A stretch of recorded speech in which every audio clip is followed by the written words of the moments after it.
నమస్కారం. PS news TV వార్తలకు స్వాగతం. ముందుగా వార్తల్లోని ముఖ్యాంశాలు.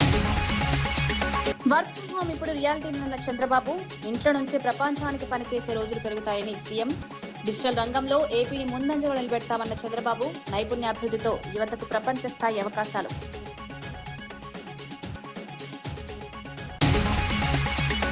బాధ్యురాలికి నష్టం జరగకుండా చూడాలన్న కల్వకుంట్ల కవిత. అనవసర ప్రచారాలు ఆపాలని సూచించిన తెలంగాణ రక్షణ సేన. బండి కుమారుడితో పాటు అందరినీ అరెస్ట్ చేయాలన్న కవిత. పోక్సో కేసు దర్యాప్తు పారదర్శకంగా జరగాలని డిమాండ్.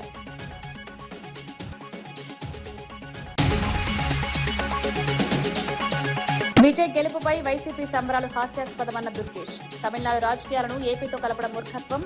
వైసీపీ రాజకీయ డైవర్షన్. ప్రజా సమస్యలపై దృష్టి పెట్టాలని సూచన.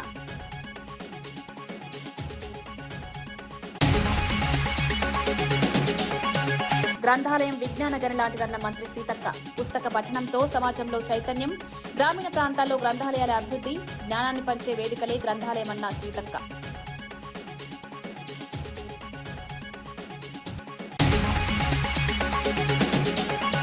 బండి సంజయ్పై మాజీ మంత్రి సత్యవతి రాథోడ్ ఫైర్. బాధితురాలికి న్యాయం జరిగే వరకు పోరాటం. రాజకీయ ప్రభావంతో కేసుని మళ్లించొద్దన్న మంత్రి. మహిళా మంత్రులు ఎందుకు మౌనంగా ఉన్నారని ప్రశ్న.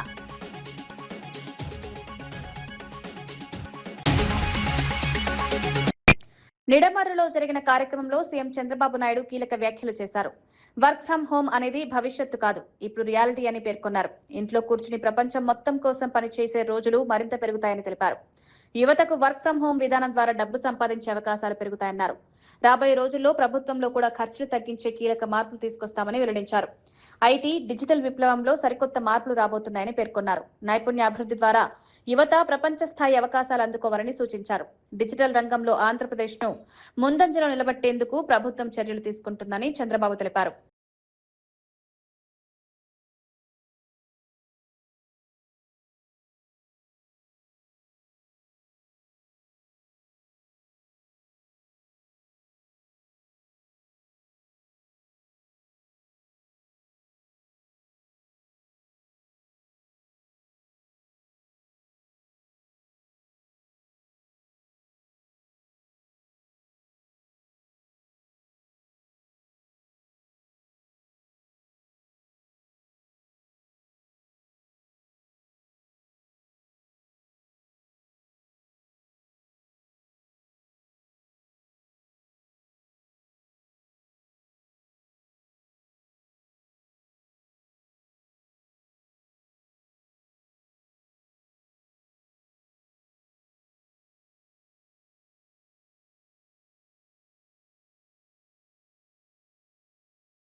నేను మొన్నే చెప్పాను, 7-8 ప్రిన్సిపల్స్ మనం గుర్తుపెట్టుకోవాలి.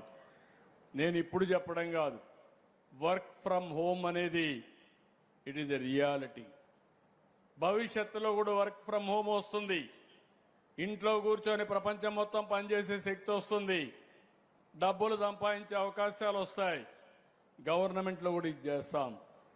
దుబారా ఖర్చు తగ్గించాలి. చాలామంది నేను మొన్నే చెప్పాను, 7-8 ప్రిన్సిపల్స్ మనం గుర్తుపెట్టుకోవాలి. నేను ఇప్పుడు చెప్పడం కాదు. వర్క్ ఫ్రమ్ హోమ్ అనేది ఇట్ ఈజ్ ఎ రియాలిటీ. భవిష్యత్తులో కూడా వర్క్ ఫ్రమ్ హోమ్ వస్తుంది. ఇంట్లో కూర్చొని ప్రపంచం మొత్తం పనిచేసే శక్తి వస్తుంది. డబ్బులు సంపాదించే అవకాశాలు వస్తాయి. గవర్నమెంట్లో కూడా ఇది చేస్తాం. దుబారా ఖర్చు తగ్గించాలి. చాలామంది గ్రంథాలయం అనేది విజ్ఞాన గని అని మంత్రి సీతక్క అన్నారు. ఉపాధ్యాయుడిలాగే గ్రంథాలయం కూడా కొన్ని తరాలను తయారు చేస్తుందని పేర్కొన్నారు. మహబూబాబాద్ జిల్లా గొప్పతనాన్ని భవిష్యత్ తరాలకు తెలియజేసేలా పనిచేయాలని శ్రీకాంత్ రెడ్డిని కోరారు.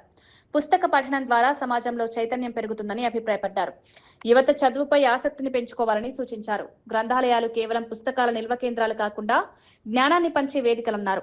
గ్రామీణ ప్రాంతాల్లో కూడా గ్రంథాలయాల అభివృద్ధికి ప్రభుత్వం చర్యలు తీసుకుంటోందన్నారు. విద్యాభివృద్ధి కోసం సమాజం మొత్తం భాగస్వామ్యం కావాలని మంత్రి సీతక్క పిలుపునిచ్చారు. మరి ఇక్కడికి విచ్చేసినటువంటి కాంగ్రెస్ పార్టీ కుటుంబ సభ్యులు, పత్రికా మీడియా సోదరులు, అందరికీ కూడా పేరు పేరున హృదయపూర్వక నమస్కారాలు, ధన్యవాదాలు తెలియజేస్తా ఉన్నాను. ఈరోజు గ్రంథాలయం అనేది ఏదో పేరుకు గ్రంథాలయం కాదు, అది విజ్ఞాన గని. ఏ అంశంలో నీకు స్పష్టత కావాలన్నా ఆ గ్రంథాలయానికి పోతే కావాల్సినటువంటి నాలెడ్జ్ని, కావాల్సిన సబ్జెక్టును, మనకు తెలియని అనేక అంశాలను కూడా నేర్చుకోవచ్చు, జ్ఞానాన్ని పెంచుకోవచ్చు, చదువును పెంచుకోవచ్చు.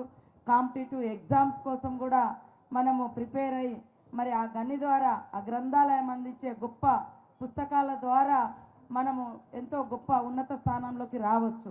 కాబట్టి మరి ఒక టీచర్ కొన్ని తరాలను తయారు చేసినట్టుగా గొప్ప వాళ్ళను, అదేవిధంగా గ్రంథాలయం కూడా అదే రకంగా కొన్ని తరాలను మరి తరగని గనుల్లాగా తయారు చేస్తారు. కాబట్టి ఈ యొక్క మరి మహబూబాబాద్ జిల్లాకు ఉన్నటువంటి విశిష్టత, గొప్పతనాన్ని మరి భవిష్యత్ తరాలకు చాటే విధంగా మరి శ్రీకాంత్ రెడ్డి గారు పనిచేయాలని కోరుకుంటూ నెల్లూరులో తొలిసారిగా నిర్వహిస్తున్న తెలుగుదేశం పార్టీ మహానాడును కనివిని ఎరుగని రీతిలో విజయవంతం చేస్తామని హోంమంత్రి అనిత తెలిపారు. 3 రోజుల పాటు జరిగే ఈ మహానాడుకు రాష్ట్ర నలుమూలల నుంచి లక్షలాది మంది పార్టీ ప్రతినిధులు, కార్యకర్తలు, ప్రజలు హాజరు కానున్న నేపథ్యంలో అన్ని ఏర్పాట్లు వేగంగా కొనసాగుతున్నాయన్నారు. మహానాడుకు వచ్చే ప్రతి ఒక్కరికి ఎలాంటి ఇబ్బందులు తలెత్తకుండా వసతి, రవాణా, తాగునీరు, పార్కింగ్, భద్రత వంటి అంశాలపై ప్రత్యేక దృష్టి పెట్టామని వెల్లడించారు. కార్యకర్తలందరూ కూడా చాలా ఉత్సాహంగా ఎదురు చూస్తున్న ఒక మంచి తరుణం ఈ మహానాడు.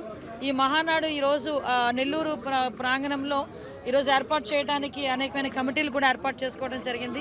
ఆ కమిటీల బాధ్యతలు, ఆ కమిటీలు చేసే వాళ్ళ వివరాలు అవన్నీ కూడా ఈరోజు ఇక్కడ చర్చించుకోవడం జరిగింది. అందరూ కూడా చాలా ఉత్సాహంగా ఈ మహానాడులో పాల్గొనాలని మనస్ఫూర్తిగా అందరికీ కూడా తెలియజేసుకుంటున్నాం.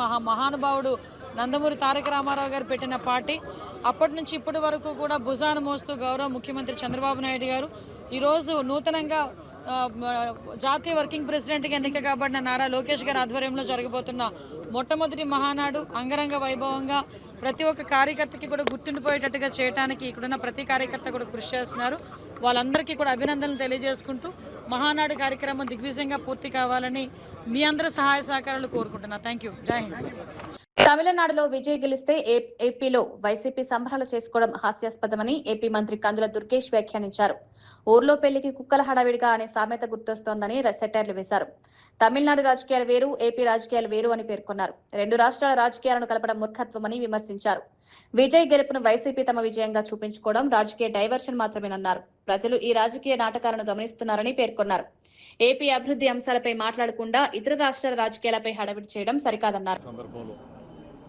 ఇక్కడికి వచ్చి దర్శనం చేసుకుని వెళ్ళిపోయేటువంటి వారు 1 రోజు 2 రోజులకి పరిమితం కాకూడదు అనేటువంటి ఆలోచనతో వచ్చిన వాళ్ళు కనీసం 2-3 రోజులు ఉండి కేవలం ఆలయాల్లో దర్శనాలు మాత్రమే కాకుండా చుట్టుపక్కల ఉన్నటువంటి అన్ని ప్రకృతి సౌందర్యం ఉన్నటువంటి అనేక కార్యక్రమాలను కూడా చూడాలని, టూరిజంకి సంబంధించినటువంటి అనేక కార్యక్రమాల్లో పాల్గొనాలనేటువంటి ఆలోచనతో ఇవాళ ఆంధ్రప్రదేశ్ రాష్ట్ర ప్రభుత్వం, కూటమి ప్రభుత్వం, ముఖ్యమంత్రి చంద్రబాబు నాయుడు గారు, ఉప ముఖ్యమంత్రి పవన్ కళ్యాణ్ గారు, పైన ఉన్నటువంటి ప్రధానమంత్రి నరేంద్ర మోడీ గారు ఈ రాష్ట్రంలో పర్యాటక రంగాన్ని అభివృద్ధి చేసి తద్వారా ఫుట్ఫాల్ అనేటువంటిది వచ్చిన వాళ్ళు 2-3 రోజులు ఉండాలి అనేటువంటి ఆలోచనతో హోటల్ ఇండస్ట్రీని, హాస్పిటాలిటీ ఇండస్ట్రీని పెద్ద ఎత్తున ప్రమోట్ చేస్తున్నటువంటి సంగతి మీ అందరికీ తెలిసిందే. అందుకే ఇవాళ ఈ రాష్ట్రంలో గడిచిన ఈ 20 నెలల కాలంలోనే ముఖ్యంగా పర్యాటక రంగంలో రమారమి 20,000 కోట్ల పెట్టుబడులకి మేము ఎంఓయూలు చేయడం జరిగింది.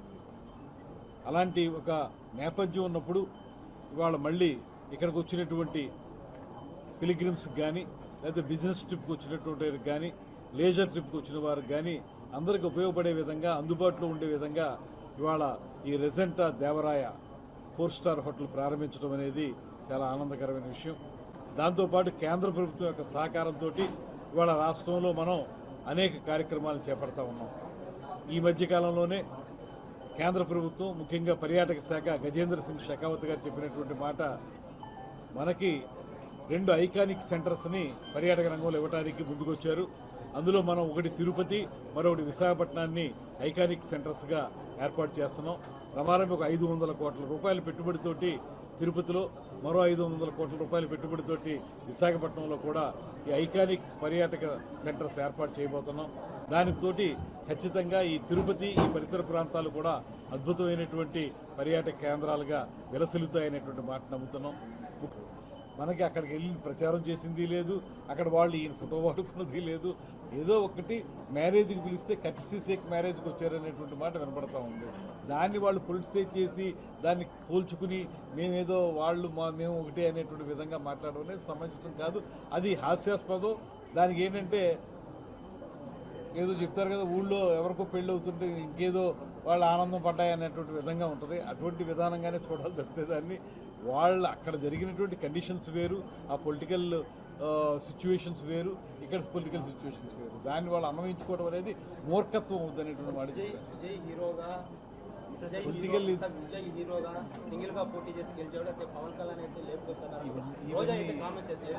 ఇవన్నీ ఇప్పుడు ఇది వచ్చింది మనం వేరే విషయం అయినా కూడా ఇంకోటి కూడా చెప్తాను. ఇక్కడ నేను ఇంతకుముందు చెప్పినట్లుగా ఇక్కడ రాజకీయ నేపథ్యం వేరు, అక్కడ రాజకీయ నేపథ్యం వేరు. అలా పోల్చడం అనేది సరైనది కాదు. అలా అయితే ప్రతి రాష్ట్రంలో చాలా రకాలుగా జరుగుతూ ఉంటాయి. అవన్నీ మనం రాష్ట్రానికి అన్వయించుకోవడం, పోల్చుకోవడం అనేది కరెక్ట్ కానే కాదు. ఇక్కడ నేపథ్యం ప్రకారం మాట్లాడుకుందాం, ఈ రాష్ట్ర రాజకీయ పరిస్థితుల ప్రకారం మాట్లాడుకోవాలి తప్పితే వేరేగా మాట్లాడడానికి లేదు. అమరావతిని టెక్నాలజీ హబ్ గా తీర్చిదిద్దే దిశగా కీలక పరిణామాలు చోటు చేసుకుంటున్నాయి. JPR university chancellor Regina, quantum AI global CEO Sanjay ప్రతినిధి బృందంతో కలిసి సీఎం కార్యదర్శి ప్రద్యుమ్నను కలిశారు. అమరావతి క్వాంటమ్ వ్యాలీ ప్రాజెక్టులో పెట్టుబడులు పెట్టేందుకు ఆసక్తి వ్యక్తం చేశారు. ఆధునిక టెక్నాలజీ ఆవిష్కరణల కేంద్రంగా అమరావతిని అభివృద్ధి చేయాలన్న లక్ష్యంతో ఈ చర్చలు జరిగాయి. క్వాంటమ్ టెక్నాలజీ, ఆర్టిఫిషియల్ ఇంటెలిజెన్స్ రంగాల్లో పెట్టుబడులు రాష్ట్రానికి మేలు చేస్తాయని అధికారులు భావిస్తున్నారు. టీంతో కూడా వర్క్ చేయడానికి క్వాంటమ్ ఏఐ గ్లోబల్ మిషన్తో పాటు ఆ కంపెనీతో పాటు మేము కలిసి ఇక్కడ వర్క్ చేయబోతున్నాం. మా ధన్యవాదాలు ఆంధ్రప్రదేశ్ గవర్నమెంట్కి, చంద్రబాబు నాయుడు గారికి. I'm the founder and CEO of Quantum AI Global. I'm pretty excited about collaborating with JPR University and Dr. Regina Garu.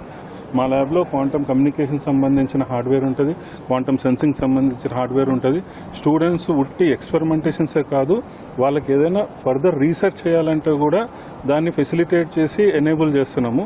వాళ్ళ వైపు నుంచి వచ్చే ప్రూఫ్ ఆఫ్ కాన్సెప్ట్ని ప్రోడక్టైజ్ చేయాలంటే దానికి మేము జెపిఆర్ యూనివర్సిటీ కలిసి ఫండింగ్ చేయడానికి కూడా ముందుకు వెళ్ళాలనుకుంటున్నాం ఫ్యూచర్లో. నేను క్యూ అకాడమీని రిప్రజెంట్ చేస్తున్నాను, subsidiary of quantum AI global. I'm the CEO of the company. ఇప్పుడు క్వాంటమ్ అనే టెక్నాలజీని అభివృద్ధి చెందుదామని అమరావతి క్వాంటమ్ వ్యాలీ విజన్ పెట్టింది. దానివల్ల దేశం మొత్తం చూస్తోంది, ప్రపంచం మొత్తం మన ఆంధ్రప్రదేశ్ అమరావతి వైపు చూస్తోంది. ఇక్కడ ఫౌండేషన్ ఏంటి అంటే స్కిల్ డెవలప్మెంట్ చేద్దామని ఫస్ట్ ఎజెండా మాది. ఈ నైపుణ్య అభివృద్ధి నుంచి వచ్చే పరిశోధన మేము ప్రయారిటైజేషన్ చేస్తాం. దీనికి quantum AI global and JPR university కలిసి పనిచేస్తుంది. మన honourable chief minister Chandrababu Naidu గారి విజన్ని మేము మనసులో పెట్టుకొని అదే పాత్లో క్వాంటమ్ టెక్నాలజీ అడ్వాన్స్మెంట్ కోసం మేము ఇక్కడ ఎస్టాబ్లిష్ చేద్దాం అనుకుంటున్నాము. Skill development, research and prioritisation unit for the students. Web lands పర్యావరణ పరిరక్షణలో కీలక పాత్ర పోషిస్తాయని తెలంగాణ అటవీ పర్యావరణ శాఖ మంత్రి కొండా సురేఖ అన్నారు. సచివాలయంలో జరిగిన రాష్ట్ర వెట్లాండ్ అథారిటీ సమావేశంలో ఆమె కీలక ఆదేశాలు జారీ చేశారు. వెట్లాండ్స్ గుర్తింపు, డిజిటల్ మ్యాపింగ్ కోసం 2017 నిబంధనలను ఖచ్చితంగా అమలు చేయాలని అధికారులకు ఆదేశించారు. రాష్ట్ర వ్యాప్తంగా ఇప్పటికే 4023 వెట్లాండ్స్ లకు సరిహద్దుల గుర్తింపు పూర్తయిందని అధికారులు తెలిపారు. మిగిలిన ప్రాంతాల్లో సంయుక్త సర్వేలను వేగవంతం చేయాలని ఇరిగేషన్, రెవెన్యూ శాఖలకు మంత్రి సూచించారు. పర్యావరణ సమతుల్యతను కాపాడడంలో వెట్లాండ్స్ కీలకమని పేర్కొన్నారు.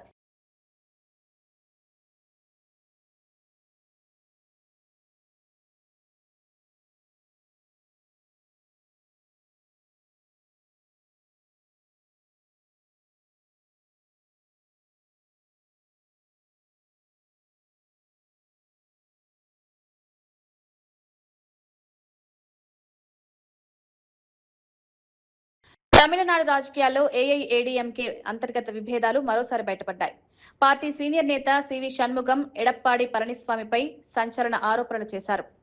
గతంలో డీఎంకే నుంచి తనకు 2 ఫోన్ కాల్స్ వచ్చాయని తెలిపారు. ఆ తర్వాత ఏవీఎస్ స్వయంగా డీఎంకేతో చేతులు కలిపి ప్రభుత్వం ఏర్పాటు చేస్తామన్నారని ఆరోపించారు. ఈ వ్యాఖ్యలు ప్రస్తుతం అన్నా డీఎంకేలో ప్రకంపనలు సృష్టిస్తున్నాయి. పార్టీలో అసలు ఏం జరుగుతోందన్న చర్చ మొదలైంది. రాజకీయ వ్యూహాలపై నేతల మధ్య విభేదాలు మరింత పెరిగే అవకాశం ఉందని విశ్లేషకులు భావిస్తున్నారు. 4ஆம் தேதி தேர்தல் முடிந்து வெற்றி பெற்ற சான்றிதழ் வாங்குறோம். நான் 6:30 மணிக்கு வாங்குறேன். வாங்கிட்டு உடனே வீட்டில் கொடுத்துட்டு சென்னைக்கு கிளம்பிட்டேன். வந்து கொண்டே இருக்கிறேன். ஒரு 7:30 மணி இருக்கும் நான் செங்கல்பேட்டை தாண்டும் போது. யார் என்று பேரெல்லாம் கேட்காதீங்க. அதெல்லாம் கேட்காது, சொல்ல மாட்டேன். திமுகவிலிருந்து 2 முன்னாள் அமைச்சர்கள் எங்கள் லைனுக்கு வராரு. என்னடா இவங்களுக்கு சம்மந்தமே இல்லையே, நம்ம கூட வராங்க. முதல்ல நம்பர் தெரியாமல் எடுத்துட்டேன். நான் தான் பேசுகிறேன். என்ன பார்த்து நல்ல பதவியை வாங்கிக்கணுவாங்க. நம்ம தோத்துட்டோம், என்ன நல்ல அமைச்சர், என்னமோ பேசுகிறாரு, ஒன்றும் புரியல விட்டேன். அப்புறம் இன்னொரு அமைச்சர் வராரு. இல்லை என்னன்னா நான் 5 வருஷமாக கண்டுக்கல, இப்போ தான் ஃபோன் பண்ணிக்கலன்னு கேட்டேன். இல்லை எல்லாம் நல்லபடியாக போகுது, எல்லாம் நல்லா பார்த்துங்க, நல்லா அமைச்சர் என்னமோ சொல்கிறாங்க, எனக்கு ஒன்றும் புரியல. நாங்கள் தோல்வி இதில் அந்த சங்கடத்தில் விட்டுட்டோம். நைட்டு வந்துட்டோம். காலையில் தான் இதனுடைய விஷயமே எங்களுக்கு புரியுது. காலையில் எங்களுக்கு செய்தி வருது, பொய்ச்சாளர் என்னன்னு பேசுகிறாரு, நம்ம ஆட்சி அமைக்கிறோம். என்ன சொல்கிறீங்க? திமுக நமக்கு ஆதரவு தருகிறது, வெளியிலேருந்து ஆதரவு தருகிறார்கள். நான் டெல்லியில் பேசிட்டேன், எல்லாம் முடிஞ்சிருச்சு. திமுக ஆட்சியில் பங்கெடுக்கலை, அவங்க வெளியிலேருந்து நமக்கு ஆதரவு தருகிறாங்க. அந்த கூட்டணியில் இருக்கிறவங்களுக்கு மட்டும் ஒரு அமைச்சர் கொடுங்க, மீதி எல்லாம் நீங்கள் எடுத்துங்க, நமக்கு ஒரு 25 அமைச்சர்கள் கிடைக்கும். நான் கேட்டேன், இது எப்படின்னா, இந்த இயக்கம் ஆரம்பிக்கப்பட்டது எதனால? திமுகவை எதிர்த்து தொடங்கப்பட்ட இயக்கம். திமுக ஒரு தீய சக்தி, அது அழிக்கப்பட வேண்டும் என்று சொல்லி தொடங்கப்பட்ட இயக்கம். புரட்சித் தலைவர் எம்ஜிஆரால் தொடங்கப்பட்ட இயக்கம் அனைத்து இந்திய அண்ணா திராவிட முன்னேற்ற. ఛత్తీస్గఢ్లోని నారాయణపూర్ జిల్లా అబుజ్మాడ్ అటవీ ప్రాంతంలో భద్రతా బలగాలు భారీ మావోయిస్టు డంపును స్వాధీనం చేసుకున్నాయి. కోంబింగ్ ఆపరేషన్ లో భాగంగా సిఆర్పీఎఫ్, బీఎస్ఎఫ్ సంయుక్తంగా ఈ ఆపరేషన్ నిర్వహించాయి. లొంగిపోయిన మావోయిస్టులు ఇచ్చిన సమాచారంతో ఈ డంప్ ను గుర్తించినట్లు పోలీసులు తెలిపారు. ఇందులో భారీ మొత్తంలో నగదు, ఆటోమేటిక్ ఆయుధాలు, పేలుడు పదార్థాల తయారీలో ఉపయోగించే ఎలక్ట్రానిక్ పరికరాలు లభ్యమైనట్లు వెల్లడించారు. అడవుల్లో దాచిన మావోయిస్టు డంపులను గుర్తించేందుకు భద్రతా బలగాలు నిరంతరం ఆపరేషన్లు కొనసాగిస్తున్నాయని ఎస్పీ రాబిన్సన్ గురియా తెలిపారు. ఈ స్వాధీనం మావోయిస్టు కార్యకలాపాలకు పెద్ద దెబ్బగా అధికారులు భావిస్తున్నారు. और अपना महाराष्ट्र बॉर्डर वाले क्षेत्रों से काफ़ी अच्छा वेपन रिकवरी हुआ है. इसमें 3 नग AK-47 है, 3 SLR है, 2 303 हैं, 315 हैं, फिर बहुत सारे more than 250 to 300 live rounds हैं और साथ ही साथ अन्य दैनिक उपयोगी सामान भी मिले हैं. और ड्यूरिंग ऑपरेशन डंप से कैश रिकवरी भी हुई है. 2 जगहों से कुल 1,64,64,000 रुपया जब्त हुआ है, जो इसमें कुछ पुराने नोट भी हैं. और ये पूरी कार्रवाई में STF, नारायणपुर DRG, हमारे BSF ITBP का एक संयुक्त योगदान रहा.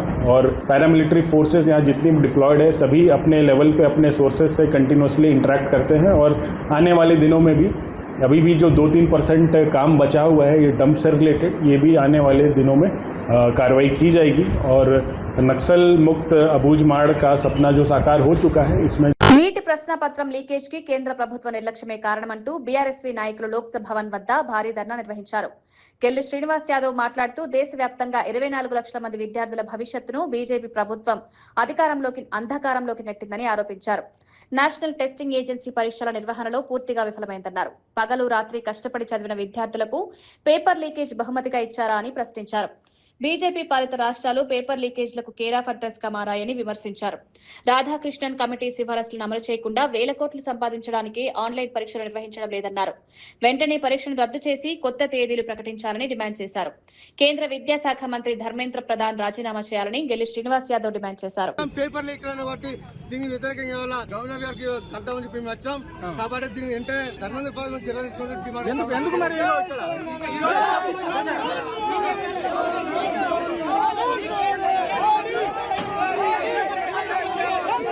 పోక్సో కేసులో బండి సంజయ్ కుమారుడు బండి భగీరథ్ ను వెంటనే అరెస్టు చేయాలని మహిళా సంఘాలు పేట్ బషీర్బాద్ పోలీస్ స్టేషన్ ఎదుట భారీ ధర్నా నిర్వహించాయి.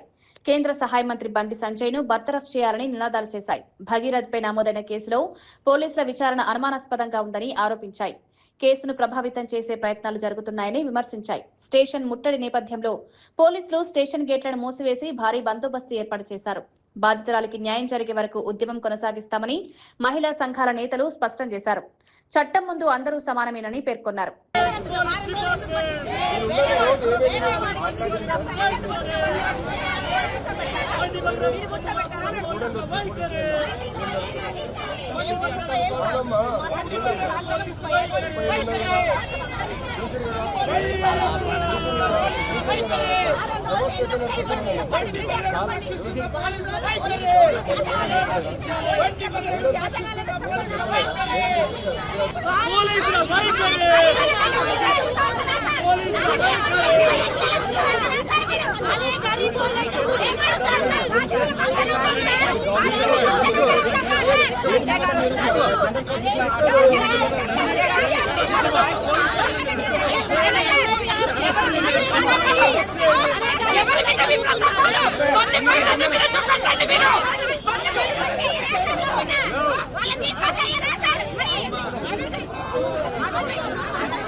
బండి సంజయ్ తనని వ్యవహారంపై తెలంగాణ రక్షణ సేన అధినేత కల్వకుంట్ల కవిత స్పందించారు. ఇలాంటి వ్యవహారాలు అధికంగా ప్రచారంలోకి రావడం వల్ల ఆడపిల్లలకు నష్టం జరుగుతుందని ఆవేదన వ్యక్తం చేశారు. బాధితురాలికి ఎలాంటి ఇబ్బందులు కలగకుండా అనవసర ప్రచారాలు ఆపాలని సూచించారు. అదే సమయంలో కేసులో ప్రమేయం ఉన్న వారందరినీ అరెస్టు చేయాలని డిమాండ్ చేశారు. బండి కుమారుడితో పాటు సంబంధం ఉన్న ప్రతి ఒక్కరిపై చట్టపరమైన చర్యలు తీసుకోవాలని పేర్కొన్నారు. మహిళల భద్రత విషయంలో సమాజం బాధ్యతగా వ్యవహరించాలని అభిప్రాయపడ్డారు. ఏది పడితే అది వాగితే ఆడపిల్లలకి ఎక్కువ నష్టం జరుగుతుంది. మన సమాజం ఇప్పటికి కూడా రేపు పొద్దున బండి సంజయ్ గారి అబ్బాయి దోషి కాదు అని తేలినా, దోషి అని తేలినా సమాజం మగపిల్లల్ని క్షమిస్తుంది, కానీ ఆడపిల్లలకు మాత్రం కంప్లీట్గా లైఫ్ బర్బాద్ అయ్యే పరిస్థితి ఉంటుంది. ఇవాళ బీఆర్ఎస్ పార్టీ సోషల్ మీడియా చేస్తున్న అత్యుత్సాహంతో ఏం జరిగింది, బండి సంజయ్ వారి సైడ్ నుంచి వాళ్ళు ఆ ఆడపిల్ల మొత్తం వీడియోలు, ఫేసులు, ఫోటోలు మొత్తం బయట పెట్టారు. అంటే ఒక అమ్మాయి, ఆమె మైనరో కాదో అనేటటువంటి చర్చ ఉంది. ఆ అమ్మాయి జీవితాన్ని నాశనం చేయడానికి ఇవాళ డైరెక్ట్గా బీఆర్ఎస్ పార్టీయే కారణం. ఏం అవసరం ఉంది, అంత అత్యుత్సాహం ఏముంది? ఇష్యూ సాల్వ్ చేయనియండి. మాట్లాడుతున్నారు కదా, డెఫినెట్గా ఆడపిల్ల పక్షమే ఉంటాం. మన తెలంగాణ సమాజంలోనే అది ఉన్నది, ఆడపిల్ల పక్షమే ఉంటాం. కానీ ఇవాళ ఆడపిల్ల జీవితం నాశనం అవడానికి కారణం ఎవరు? ఎందుకు అమ్మాయి ఫోటోలు బయటికి రావాలి, అమ్మాయి వీడియోలు బయటికి రావాలి? నేను పోలీస్ శాఖ వారిని కోరుతా ఉన్నాను, ఎవరెవరైతే ఆ అమ్మాయి ఫోటోలు, వీడియోలు పోస్ట్ చేసిండ్రో ఆ సోషల్ మీడియా అకౌంట్స్ బ్లాక్ చేయండి, వారిని ఖచ్చితంగా అరెస్ట్ చేయండి. మీ ముఖ్యమంత్రి మీద ఒక చిన్న పోస్ట్ పెడితే ఇవాళ ఎత్తుకపోయి అరెస్ట్ చేస్తున్నారు. కాబట్టి ఒక ఆడపిల్ల జీవితాన్ని నాశనం చేసేటట్టుగా పోస్టులు పెట్టి, వీడియోలు పెట్టి, వాళ్ళ ఫ్రెండ్స్తో ఉన్నప్పటి ఈ ఫోటోలు అన్ని బయట పెట్టినటువంటి అకౌంట్స్ని బ్లాక్ చేయాలి, ఖచ్చితంగా వాళ్ళని అరెస్ట్ చేయాలని చెప్పి నేను డిమాండ్ చేస్తూ ఉన్నాను. కేంద్ర హోంశాఖ సహాయ మంత్రి బండి సంజయ్ పై మాజీ మంత్రి సత్యవతి రాథోడ్ తీవ్ర విమర్శలు చేశారు. నా కుటుంబం జోలికి వస్తే అంత చూస్తానన్న బండి సంజయ్ వ్యాఖ్యలకు ఘాటుగా కౌంటర్ ఇచ్చారు. గతంలో బండి సంజయ్ కుమారుడు పబ్బులు, క్లబ్బుల్లో గొడవలు చేసినప్పుడే తండ్రిగా బుద్ధి చెప్పి ఉంటే ఈ రోజు ఒక అమ్మాయి జీవితం నాశనం అయ్యేది కాదని, బాధితురాలికి అన్యాయం జరుగుతుంటే మహిళా మంత్రులు ఎందుకు మౌనంగా ఉన్నారని ప్రశ్నించారు. చట్టం ముందు అందరూ సమానమేనని పేర్కొన్నారు. కేసులో నిష్పక్షపాత విచారణ జరగాలని డిమాండ్ చేశారు. నువ్వు ఆ స్థాయికి తగినట్టు ఒక హుందాగా ప్రవర్తించావా బండి సంజయ్ గారు? ఎవరెంతో చూస్తావు, నీ మాటలతోనే కదా నీ కొడుకు ఇంత పాడైంది. ఒక తల్లి కొడుకు ఎక్కడో కోడిగుడ్డు దొంగతనం చేసినవాడు గట్టిగా చెప్పి ఉంటే, మందలించి ఉంటే పెద్ద దొంగ అయ్యేవాడు కాదు. నీ కొడుకు ఎప్పుడో ఇంటర్మీడియట్లో 10th ఉన్నప్పుడు మరి గొడవలు అయినాయి, క్లబ్లలో, పబ్బులలో గొడవలు అయినాయి అని చెప్పి పేపర్లో వస్తే ఆ రోజు నువ్వు కరెక్ట్గా భయపెట్టి ఉంటే ఒక ఆడపిల్ల జీవితం ఈ విధంగా అయ్యేది కాదు.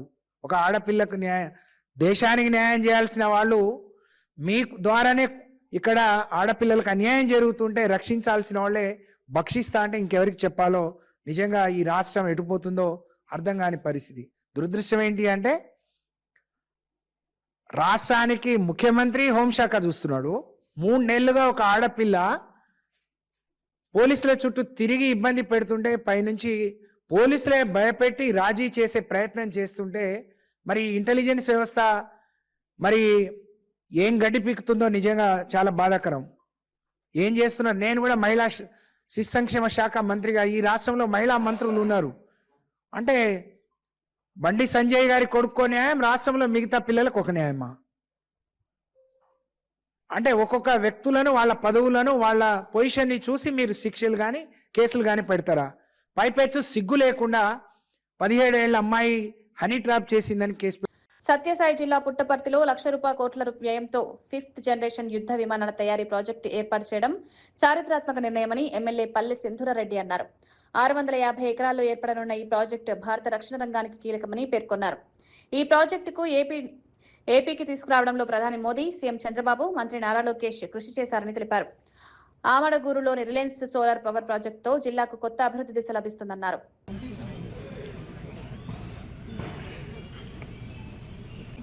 ఫోటో చేసుకున్నాక ఇప్పుడు గదిలో కూర్చుంటారు. సో మిగిలిన అందరూ కూడా మీటింగ్లోకి వచ్చేస్తారు.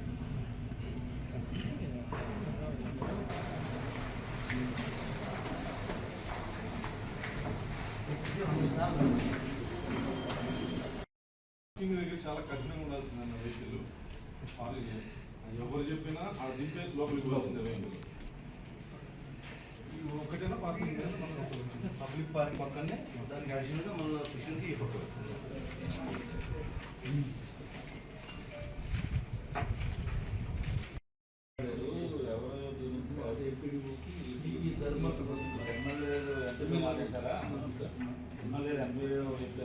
మహానాడు కేవలం పార్టీ కార్యక్రమం కాదు, తెలుగువారి మహాపండుగ అని ఎమ్మెల్యే కోటంరెడ్డి శ్రీధర్ రెడ్డి అన్నారు. నెల్లూరు జిల్లా మొత్తం మహానాడు వేడుకల సందర్భంగా పసుపుమయం కానుందని తెలిపారు. ప్రతి తెలుగుదేశం పార్టీ కార్యకర్త ఈ మహాపండుగ విజయానికి కృషి చేస్తున్నారని పేర్కొన్నారు. నెల్లూరులో జరిగే మహానాడు ఇప్పటివరకు ఎక్కడా లేని విధంగా వైభవంగా నిర్వహిస్తామని చెప్పారు. మహానాడు చరిత్రలో నిలిచిపోయేలా ఏర్పాట్లు చేస్తున్నామని తెలిపారు. పార్టీ శ్రేణులంతా భాగస్వాములై కార్యక్రమాన్ని విజయవంతం చేస్తారని విశ్వాసం వ్యక్తం చేశారు. మరి ఈ మహానాడు మొట్టమొదటిసారిగా నెల్లూరు జిల్లాలో జరుగుతోంది. తెలుగుదేశం పార్టీ చరిత్రలో నెల్లూరు జిల్లాలో జరగటం ఇది మొట్టమొదటిసారి. మాకు కూడా చాలా సంతోషంగా ఉంది. కారణం ఏంటంటే మేము కూడా తెలుగుదేశం పార్టీకి వచ్చి కొత్త 4 సంవత్సరాలు అయింది. మరి ఈ పరిస్థితుల్లో ఏదైతే నెల్లూరు ఈ పరిస్థితుల్లో ఏదైతే ప్రత్యేక నిర్వహించాలని చెప్పని జిల్లాలో ఉన్నటువంటి పార్టీ నాయకులు, కార్యకర్తలందరం కూడా సమన్వయం చేసుకుని ఎమ్మెల్యేల, మంత్రుల, ఎంపీల, నాయకుల, కార్యకర్తల తేడా లేకుండా అందరం సుశిక్షితులైనటువంటి తెలుగుదేశం పార్టీ సైనికులుగా రాష్ట్రంలో ఉన్నటువంటి తెలుగుదేశం పార్టీ అత్యధిక మహారథులతో కలిసి ప్రయాణం చేసే అవకాశం రావటం మాకు కూడా చాలా సంతోషంగా ఉంది. అందరం కలిసి నెల్లూరు జిల్లా మహానాడు ఎంత అద్భుతంగా జరగబోతుందంటే, భవిష్యత్తులో మహానాడు గురించి చర్చకు వచ్చినప్పుడు నెల్లూరుకు ముందు, నెల్లూరు తర్వాత అనేదానికంటే కూడా ఈ మహానాడు ప్రతి తెలుగుదేశం పార్టీ అభిమానికి ఎంతో ప్రతిష్టాత్మకం.